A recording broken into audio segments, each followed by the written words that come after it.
क्षीण प्राण दीन प्राण दीन भारतीय जन के प्राण मान दान धैर्य मानवेंद्र स्वामी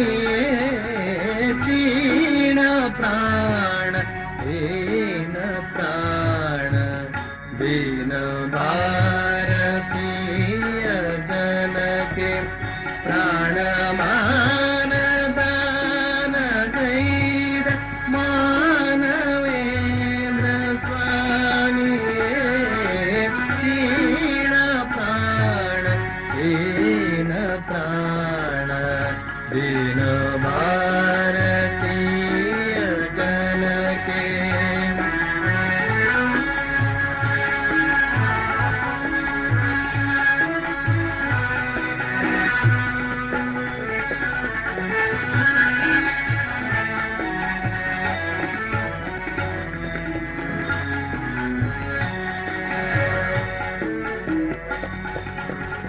ಸ್ಮರಿಸಿ ನಿಮ್ಮ ಹಿರಿಯ ಪದವ ಧರಿಸಿ ಹೆಮ್ಮೆ ಧೈರ್ಯ ಬಲವ ಸ್ಮರಿಸಿ ನಿಮ್ಮ ಹಿರಿಯ ಪದವ ಧರಿಸಿ ಹೆಮ್ಮೆ ಧೈರ್ಯ ಬಲವ ಹಿರಿಯ ಆತ್ಮ ನೀವು ಎನ್ನುತ್ತ ಹಿರಿಯ ಆತ್ಮ ನೀವು ಎನ್ನುತ್ತ ಮೊರೆದ ಅಭಯ ವಾಣಿಯೇ ಕ್ಷೀಣ ಪ್ರಾಣ ದೀನ ಪ್ರಾಣ ದೀನ ಭಾರತೀಯ ಜನಕ್ಕೆ ಪ್ರಾಣಮಾನದಾನಗೈದ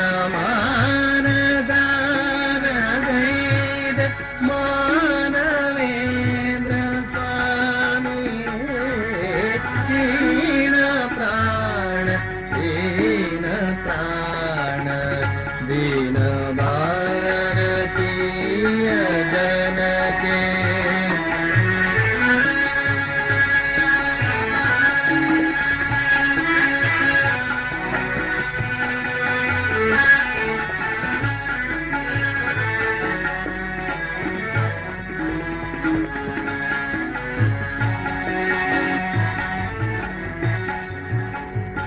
ಯಾಗ ಸೇವೆ ನಿಮ್ಮ ನಾಡ ಭಾಗ್ಯವೆಂದು ನಂಬಿ ನಡೆಯೇ ಯಾಗ ಸೇವೆ ನಿಮ್ಮ ನಾಡ ಭಾಗ್ಯವೆಂದು ನಂಬಿ ನಡೆಯೇ ಭೋಗಯೋಗ ಸಿದ್ಧವೆಂದ ಭೋಗಯೋಗ ಸಿದ್ಧವೆಂದ ಯೋಗಿವರನೆ ವಂದಿಪೇ ಕ್ಷೀಣ ಪ್ರಾಣ ದೀನ ಪ್ರಾಣ ದೀನ ಭಾರತೀಯ ಜನಕ್ಕೆ ಪ್ರಾಣಮಾನದಾನಗೈದ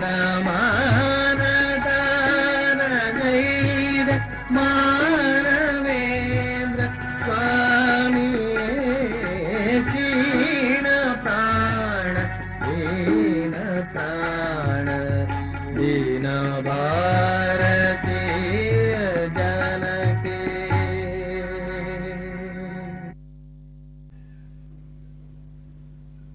ಇಲ್ಲ. ಈಗ ಬ್ರೀತ್ ಮೇಲೆ ಕಾನ್ಸಂಟ್ರೇಟ್ ಮಾಡಿ. ನಿಧಾನಕ್ಕೆ ಬ್ರೀತ್ ಆಗ್ತಾ ಇಲ್ಲಿ.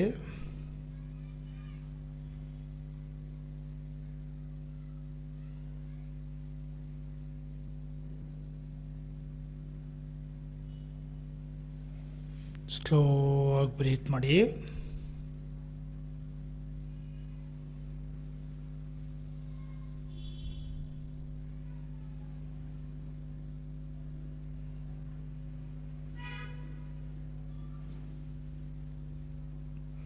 ಎಲ್ಲರೂ ಆ ಭಗವಾನ್ ಶ್ರೀರಾಮಕೃಷ್ಣರ ದಿವ್ಯ ಮೂರ್ತಿಯನ್ನು ಭಾವಿಸೋಣ.